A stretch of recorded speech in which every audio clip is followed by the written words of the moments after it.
secular means many things. The word generally is interpreted as meaning one of two things. A society becomes secular when religion plays less of a role. It's no established church, and it's not the religion of the government, etc.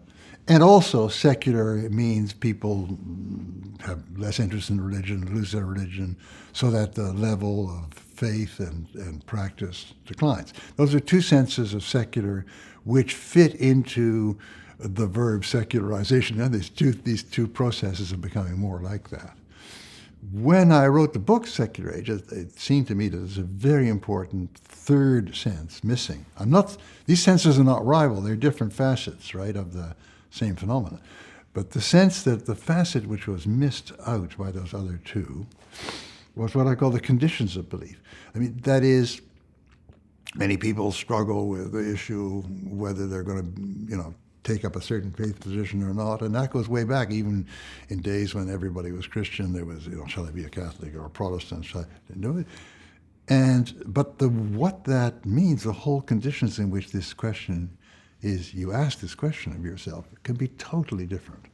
We now live in a world in which there is such a degree of religious and spiritual pluralism that the issue means something very different from the issue, shall I conform to what's the going dominant Catholic or Protestant or whatever denomination, which is a quite different kind of proposition.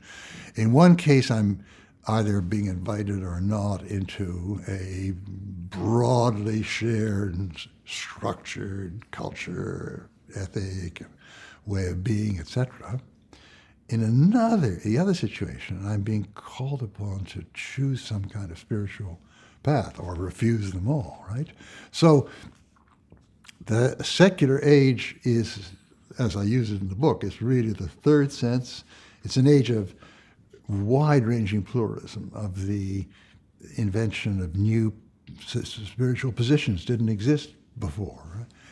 And this is the context in which people decide or move one way or the other, find themselves drawn. I mean, you don't decide it's sitting back. You find yourself drawn in one or other direction. So it's a completely different proposition. Now, that's what the secular age of the title really refers to.